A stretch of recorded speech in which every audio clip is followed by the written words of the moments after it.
Chapter 1. Another day, yet another day for school. For some reason, I felt weirdly excited about today, but I can't tell exactly why. I felt a warmth envelope my body as I went to my first class, English. That was strange, considering I've just been to hell and back. My brother, Chris, and some of his friends came around our house this morning, which wasn't quite an unusual thing, given that they're there most of the time anyways. Although, the Alpha, my brother's best friend, wasn't there. And I must tell you, they weren't the nicest people out there. As I entered the class, I noticed that it was only half empty. Some students were chatting with their friends. Friends, yeah, a word I find most unfamiliar with. Times like this when I wished I had friends. I found my seat at the back of the classroom by the window. Gazing outside, I saw how the leaves swayed from side to side and how there wasn't a single cloud in the sky. The sun shone brightly and the birds flew happily. All of a sudden, the most amazing scent hit my nostrils. I turned to look at the door. There, stood in all of his glory, was none other than Howard Taylor, with his messy dark brown bangs and sky blue eyes. Our new Alpha. He was 17 years old today. Thus, he was given the position of the Alpha of the pack. Also, he'd most likely find his mate today, which he had. Unfortunately, that person was me. I watched as he scanned the class with his eyebrows furrowed. His eyes landed on me, and I felt the tingles spread through my body. I felt like it was just the two of us in the world. There was no one else, it was just us. Mate. Mate. That's my mate, my wolf yelled at me. I know, I said to my wolf. We're so lucky to be his mate. His eyes showed a string of emotions, shock, lust, and love. He smiled slightly at me, which I returned away. Babe, let's go find our seats, a disgusting voice said. I saw Eva. The cheerleader of our school sports team was clinging off his strong, tanned arms like her life depended on it. She is my mate's girlfriend. I felt my wolf whimpering inside of me.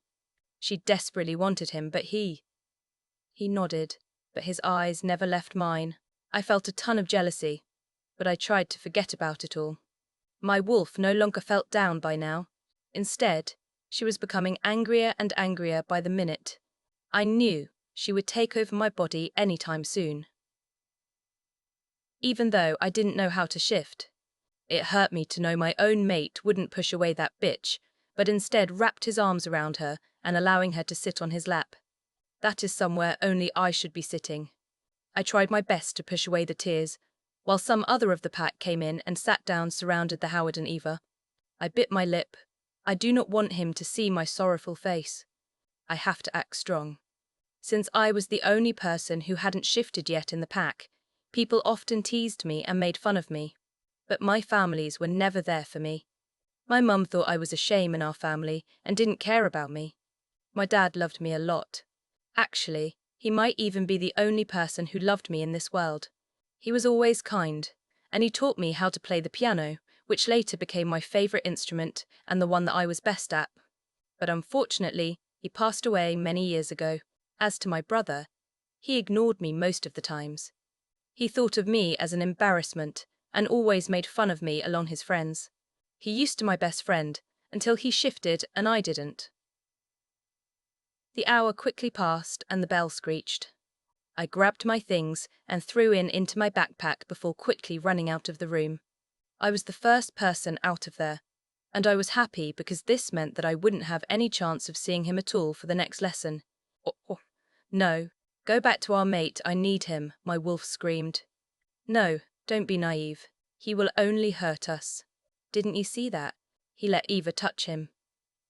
I shouted back to my wolf. Caroline, wait! Meet me by the janitor's closet. All of a sudden, Howard's voice boomed through MindLink. I wanted to disobey his order, but since he was Alpha, I had to do what he said. Or it would be considered very shameful and challenging not to listen to someone who was of higher rank than you, like an Alpha or a Beta. And since I was the pack runt, I had to listen to every single person in our pack, as I was the lowest of the low. I turned around and made my way towards the janitor's closet, which was near the exit of the school. Hence, it was the complete opposite side of my next class, biology. The hallway was completely empty, which had my heart thudding against my chest, because it meant that I would be alone with my mate. Once I was a few meters away, his scent hit me, driving my wolf insane. She wanted nothing but to run into his arms and kiss the life out of him. But I kept control of my wolf. It was hard and painful, but I had to. Yes, Alpha, I stuttered, my head bowed. I looked at my old, worn-out Converses like they were the most interesting thing in the world. He lifted up my chin using his index finger and looked at me in the eyes. Tingles shot through my body when he touched me. I felt so warm, and his touch felt so right. "Call me Howard," he whispered, bringing his mouth to my ear. Slowly, he began sucking on my earlobe and wrapped his arms around my waist. I let out a quiet moan and felt him smirk against my skin. He pushed me against the wall and he began trailing intoxicating kisses down my neck and onto my chest when he opened the buttons of my school shirt. This is a feeling I had never experienced before. I felt alive for the first time of my life, and my wolf was already cheering up like never before. He grabbed me into the janitor's closet and I moaned when he began sucking on my neck where he was going to be marking me as his. His hands freely roamed my body before finally stopping at my butt. He roughly pushed me against the wall when he made sure the door was fully closed. I felt my body was on fire, and my face was burning. And then, I lost memory of anything happened after that. When I woke up again, I found myself lying on the ground. I had to get out of this school as quick as possible. It was suffocating me. Walking down the hallways to get to my locker, his mouth-watering scent hit me once again. I continued walking down further, only to stop at the sight in front of me. It was truly heartbreaking. I could feel my heart shattering in pieces. My wolf howled in pain as I watched Howard making out with Eva. Her hands tangled in his hair, and his hands on either side on her, while she had her back against the locker. I so desperately wanted to move. I couldn't look at it. I couldn't look at them. But my feet were glued to the floor. Even if I tried, I couldn't move. "What are you doing here, bitch?" Ava screeched in her annoying voice. Suddenly, something snapped inside of me. I knew that Howard was looking at me, smirking. I was so shameful by what I'd done. I felt dirty. I let my hormones get the best of me. And I regretted it now. Every single minute of it. I was so repulsive that even my mate didn't want me. I was truly and utterly disgusting. So I turned and ran out of the closest exit. I ran to my beat-up Ford and slipped into it. I rushed out of the school and to my house. Thankfully, we didn't live in the pack house. We had our own home near the pack house. Once I parked the car, I sprinted into the bedroom and locked myself. I cried until there wasn't any tears left to shed. I cried for hours and hours. My pack hated me. My brother hated me. My mate hated me. Even my mum didn't care about me. I was ashamed to this pack. Then what the hell was I doing here? I'd hurt them enough already. I couldn't hurt them anymore. I'd hate myself even more than I do now if I hurt more people. I had to leave. I wouldn't hurt them, and then maybe they'd be happy, right? I thought as I started to pack up my things. "Where are we going, Caroline?" my wolf asked me. "I don't know. I just want to leave this place. I don't want to hurt people around us anymore," I replied. "All right, Caroline. I guess we deserve it," my wolf said sadly. Then, my wolf didn't say a word as I packed all my clothes and other photographs. I went to my mum's room and got a beautiful necklace from her jewelry box, which I fastened around my neck. And I picked out one of Chris's hoodies. I packed those items and grabbed some food from the kitchen. I slipped into the study where our secret safe was located. It was a safe which was only known to me and my dad. Before my dad passed away, he left a considerable amount of cash in it just in case that I needed it. Only I had the key to the safe. I finally found the key and pulled out an ancient-looking book for one of the portraits to slide up and reveal the safe. Using the key, I unlocked the safe and pulled out a wad of notes. There were lots of money in the safe. I wouldn't be surprised if there was over $1 million in there. I locked the door of the safe and pushed in the book fully, allowing the painting to go back to its original position. I slid the key back in its place before checking the time. 3:00 p.m. Nobody would be at home for a couple of hours, so I was safe. But if I didn't want them tracking down my scent, I'd have to leave soon anyways. I stuffed the money in a corner of my duffel bag and found a small plastic bag with a couple of thousands in. It was the money I'd saved from my job, which was teaching children ballet, right at the back of my closet. I wrote a note, with only 2 words on there. With one hand I carried both my duffel bags, and with the other I carried my guitar, which was safely placed in its case. I wanted to bring my piano with me, but apparently it was too big for me to carry. And with that, I felt my old home and life in search for a new, better one. Chapter 2. Chris's POV. Laughing at Mike's joke, we all entered my house. My friends and I always hang out at mine after school and before. Sometimes they like to tease me about Caroline being my sister, but I always end up using my beta voice to tell them to be quiet and shut up. Caroline and I used to be close, but then I shifted and she still hasn't, which automatically makes her the lowest of the pack, which is why she gets bullied, because she's too weak. And I knew that if I did stand up for her, I would be bullied as well, and I wouldn't be beta. I truly do love her, even though I would never admit it to anyone. But I can't stand up for her publicly, I just have to go along with the crowd. But I always do feel guilty after humiliating her. Those words probably hurt me more than her. I entered the kitchen and found that there was no food anywhere. Normally, Caroline would cook for us as our mum were hardly ever at home. I told her to get food ready for us. Damn it, why hasn't she? Does she want to embarrass me in front of my friends? Hey guys, hold up. I'm gonna go see Caroline. I'll be down in a minute, I said to them as they continued telling jokes and messing around. Stomping up the stairs, I made my way to her bedroom. I knocked on her bedroom door gently at first, but when she didn't answer, I knocked louder. Was she really testing my patience? But my wolf didn't have a good feeling about this, call it instinct, but he knew there was something most definitely wrong. This time, I pounded on her door. I waited a few seconds, and when she didn't answer, I flung the door open to an empty-looking bedroom. I looked around and noticed that most of her clothes were gone. Most of her things were gone as well, not that she had much anyways. Her room was completely empty, apart from the furniture in the room and her pillow and bedsheets. I gasped as I looked around the room, taking everything in for the 100th time. No, please tell me she left us alone, I prayed silently. I looked around her room and her bathroom, but she wasn't anywhere to be found. Sniffing the air, there was still faint scent of her in this room, indicating that she left only a while ago. I could feel my world crumbling. My young, innocent baby sister has left all because of her brother. Tears started rolling down my cheeks now. I did nothing to stop them. It was all my fault. I didn't protect her well. I chose my reputation and status over her, and suddenly I realize it meant nothing to me without her existence. What if something happens when she's out there? I'd never, ever be able to forgive myself. I sat down on her bed and rested my elbow on my knees. I buried my face in my palms and cried. The phrase, "you don't know what you have until you lose it," really struck home right now. 42. Sobbing slightly, I mind-linked Howard as he was the alpha. Kesh Howard, get at my hate house, N, now. It's important. I'm busy, he replied. I knew exactly what he was talking about, but right now that wasn't important. She could be dying for all I knew. God forbid that happens. This is important, Howard. Hurry up.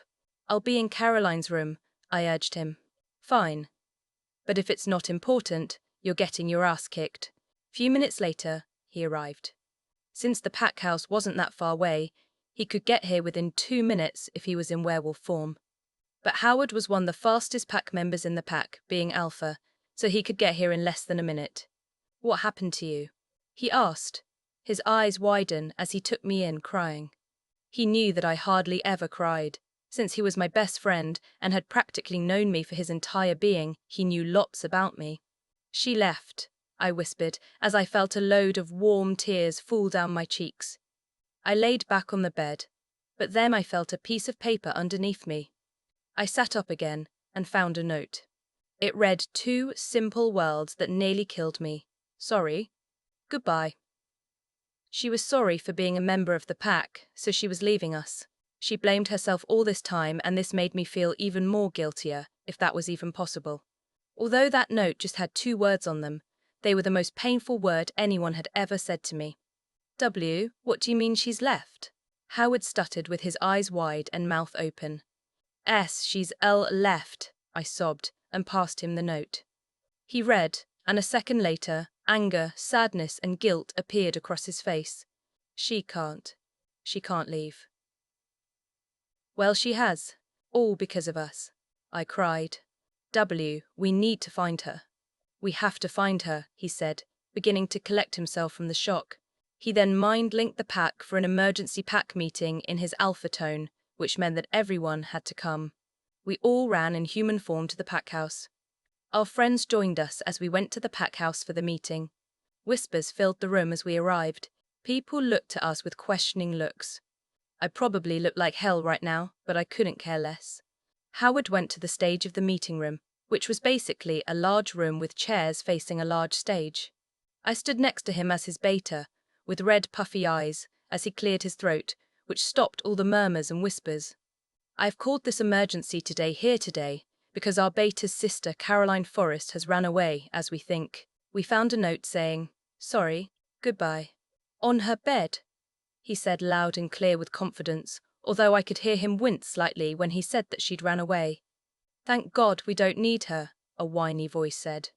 I turned my gaze to the voice and found that it was Eva, sitting in the front row with a tight dress which finished just below her butt and the neckline so low that almost all her goodies were on display.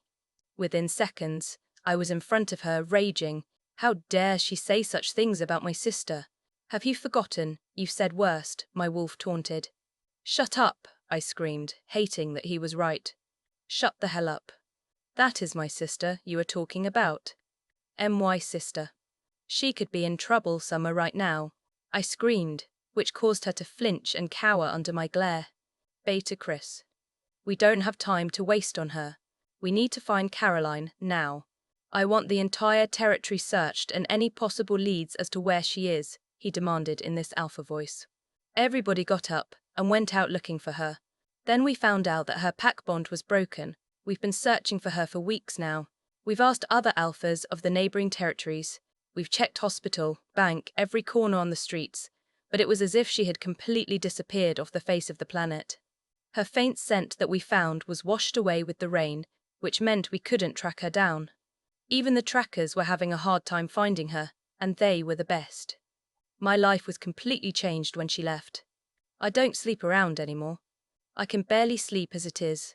I hardly eat, only when forced.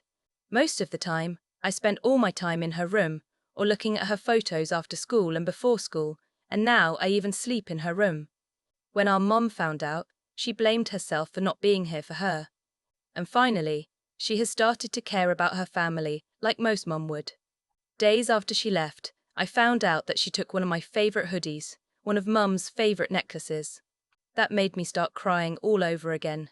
I don't think I could ever forgive myself.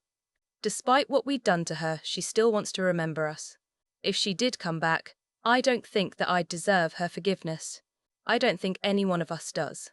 We all humiliated her at every chance we got and bullied her. We made her feel like trash, and nobody could forgive us for doing that to her.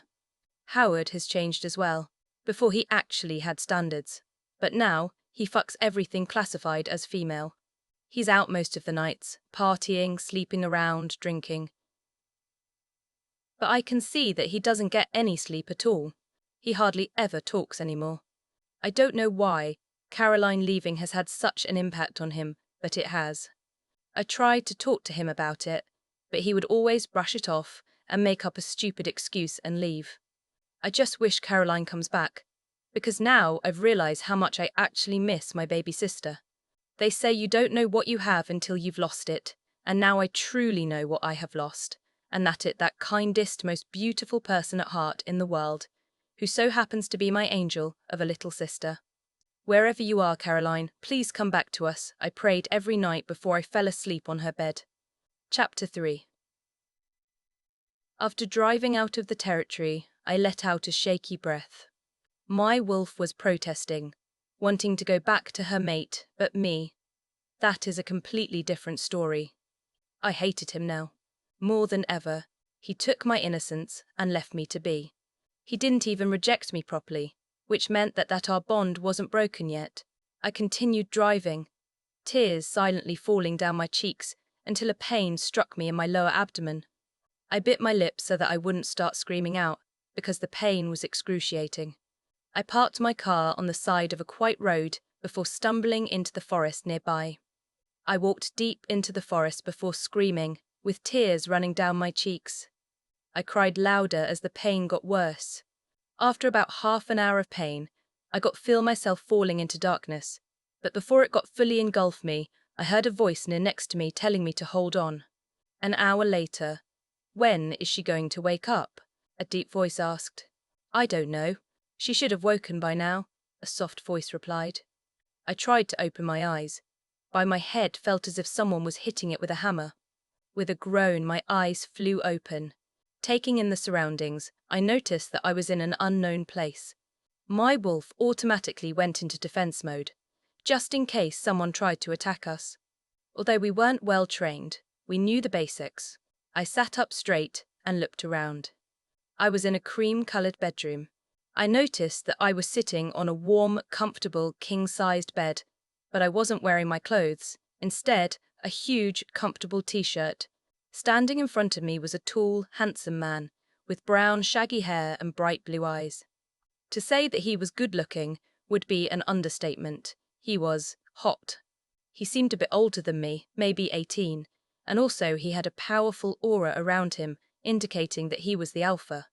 Next to him stood an older-looking woman, aged in her mid-30s.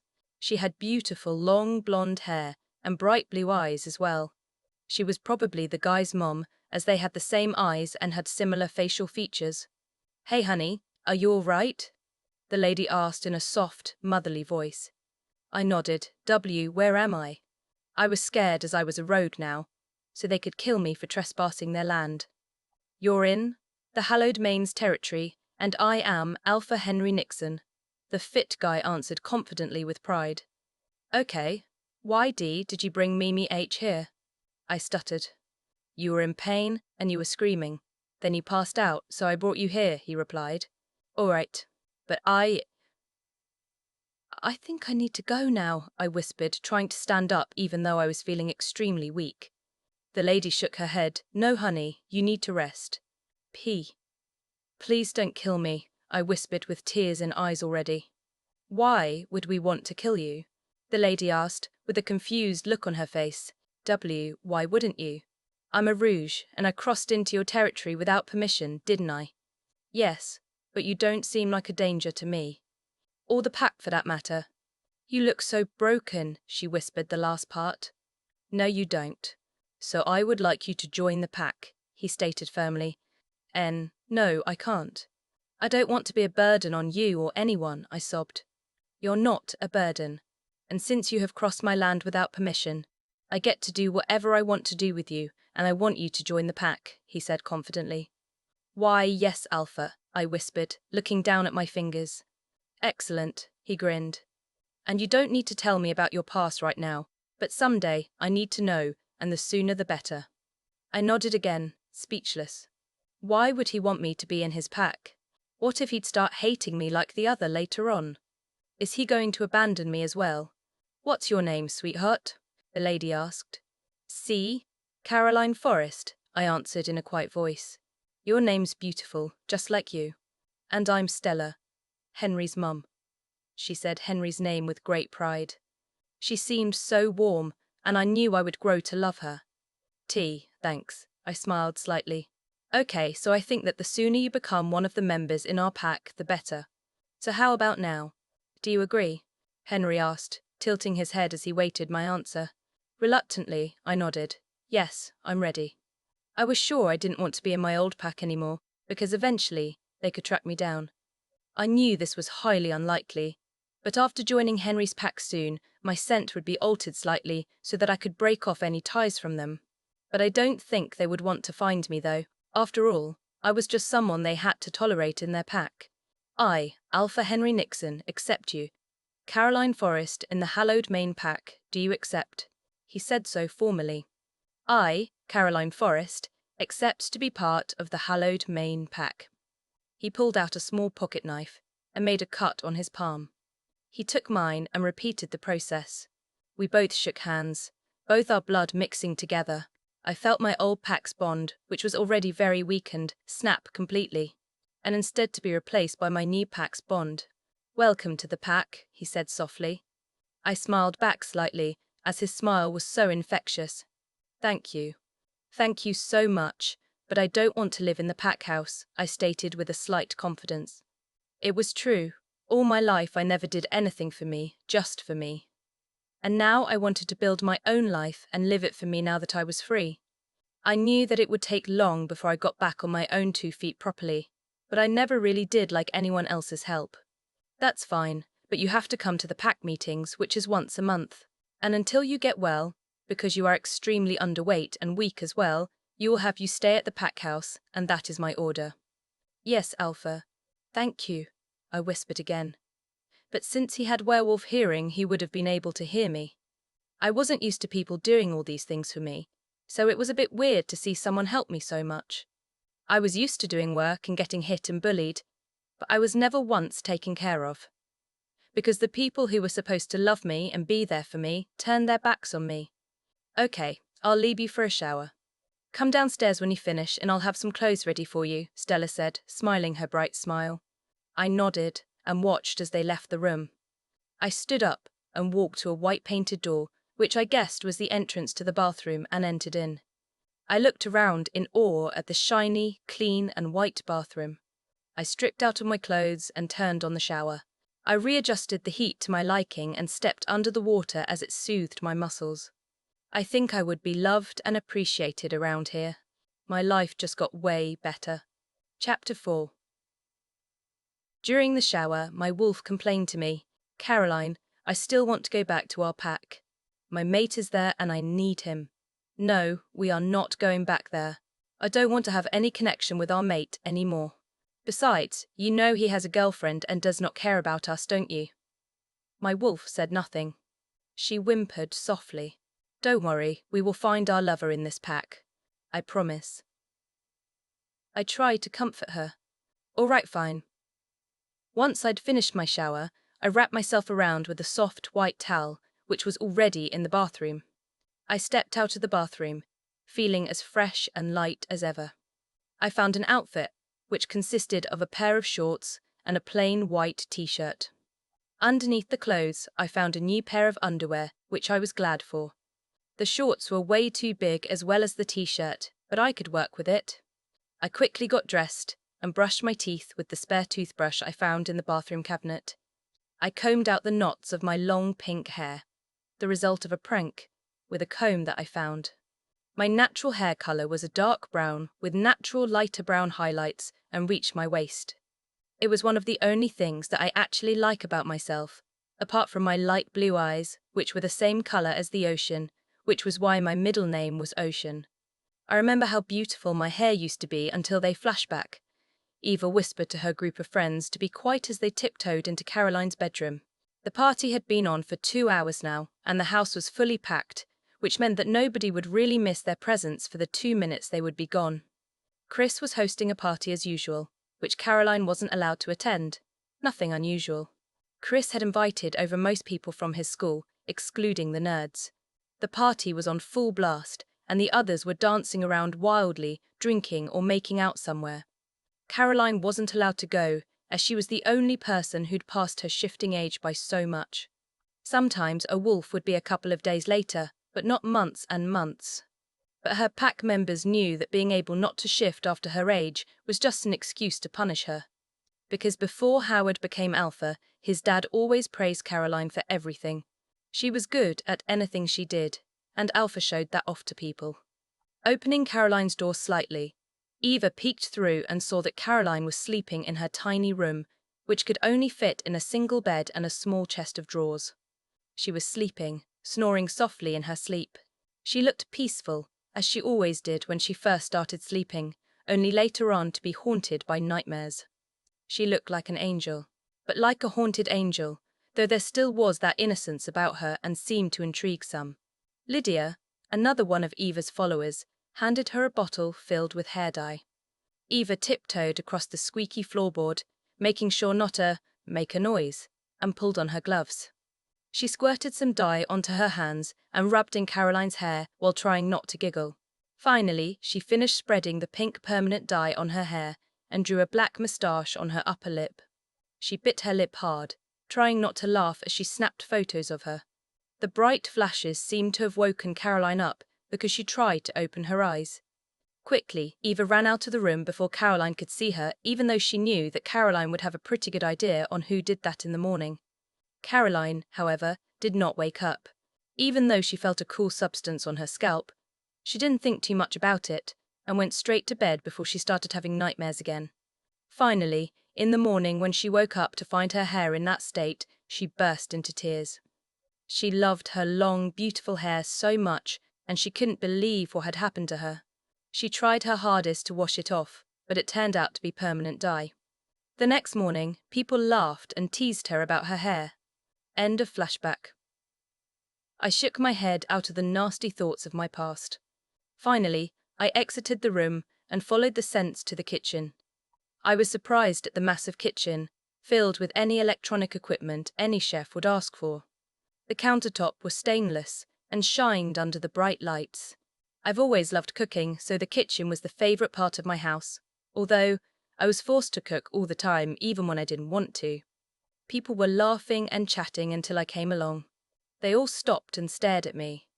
I looked down at the floor, silently hoping they wouldn't hit me for interrupting their conversations. I squirmed slightly under their intense gazes, but refused to meet any of them, so I kept my eyes on the floor. I felt someone walking to me and stiffened immediately, just in case someone tried to hit me. They placed a warm hand on my shoulder, and I almost flinched at the contact. I slowly lifted up my head and looked into the person's eyes. It was a beautiful dark brown color. I took in the girl's appearance completely. She was stunning with her dark brown eyes and dark brown hair. She seemed to be about the same age as me, 16 years old, but she was a little taller. She smiled brightly at me before practically shouting out her name. "Hey, I'm Grace." "Hey," I whispered shyly.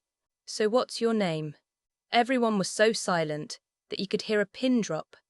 But as Grace spoke, everyone went back to laughing and chatting or whatever they were doing.